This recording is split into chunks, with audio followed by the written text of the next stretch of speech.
MBTI Basics. What is the Myers-Briggs Personality Test? Of all the personality assessments out there, one reigns supreme is perhaps the most popular and well-known, the MBTI. MBTI stands for the Myers-Briggs Type Indicator, and the nearly 100-year-old questionnaire has become a standby among all the tests out there. Here's what to know about the MBTI, what research and personality experts think about the test, and how you can work with your results.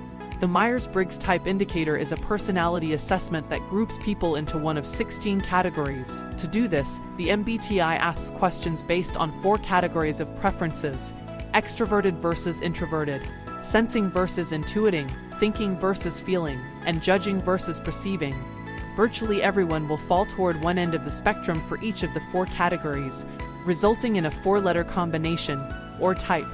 According to John Haxton, the head of thought leadership at the Myers-Briggs Company, it's important to note that while the MBTI is often called a test, there are no right or wrong answers, with each type having its own strengths and weaknesses. So, test really isn't an accurate word.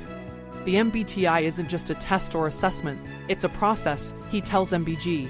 So we don't say, here are the results, good luck. We say, here are the results, now let's talk that through to help make the results more relevant to your reality.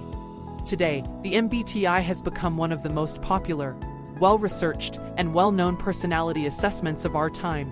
But it does receive its fair share of criticism. How the Myers-Briggs assessment works. The MBTI questionnaire looks to identify where among each of 4 preference categories you fall, in order to come up with your 4-letter type.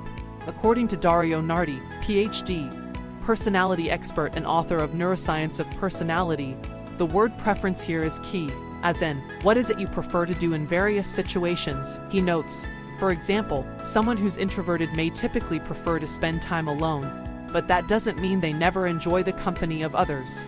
You can take the assessment online, though Haxton says you can also work with someone who's trained in the MBTI to find out your type and how to work with it. All of the questions in the assessment, Nardi adds, will relate to the 4 preference categories. Here's a breakdown of each of those categories. Extroversion, introversion.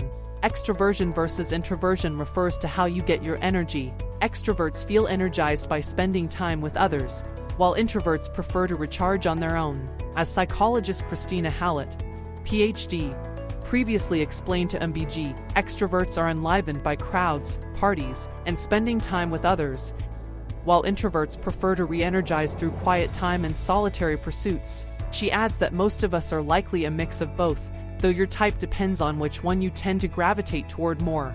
Sensing, intuition. Sensing versus intuition is all about thought processes and how you gather information. I think of sensing as information gathering through the here and now physical senses and generally more grounded in practicality.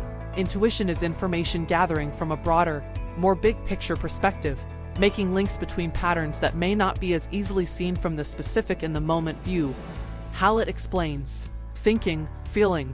Thinking versus feeling is about how you prefer to make decisions. Think of it as the competition between head versus heart. Those with a preference for feeling prefer to follow their values, emotions, and relationships, while those who prefer thinking make decisions based on logic and facts.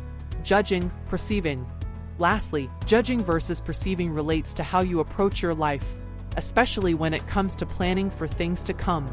Someone with a preference for judging will feel supported and secure with the help of things like schedules, structure, and clearly defined expectations. A preference for perceiving, meanwhile, likes flexibility and spontaneity, and may actually be turned off by too much structure and routine. While it has received criticism, the MBTI holds a strong spot as one of the most popular and most well-researched personality assessments out there.